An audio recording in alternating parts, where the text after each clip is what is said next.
All right, do you want to know what the meaning of life is? And I went about it using all the obvious tools that we have at our disposal today, which actually plays into the solution if you keep listening. So my first question was, what would happen if everyone just dug into their cardinal desires, only worrying about pleasure, only worrying about themselves? The answer I found was interesting and obvious. Society would literally crumble. There'd be no doctors, no engineers. We wouldn't even have buildings to live in after a while because everyone would just be focusing on self-pleasure. Then I went about figuring out what the opposite end of the spectrum is, and it's us being hyper-intelligent to a point where we're completely selfless, where all we would do is focus on societal structure and advancing life, but we wouldn't enjoy any of it, so it'd be pointless. We'd basically turn into AI systems.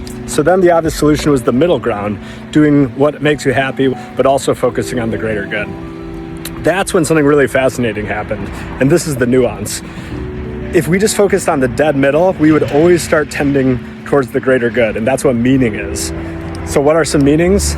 Finding new knowledge that we didn't know before. Going beyond what any human on earth was able to figure out in the past and moving it forward to gain perspective, thus feeding the great pleasure cycle I was speaking of before. So basically what it comes down to is meaning is discovering the unknown, is going outside of what we've learned, going beyond what any human on earth was able to figure out in the past and moving it forward to gain perspective, thus feeding the great pleasure cycle I was speaking of before. Take solace in knowing that the purpose is the unknown. So the purpose is to get out of your comfort zone.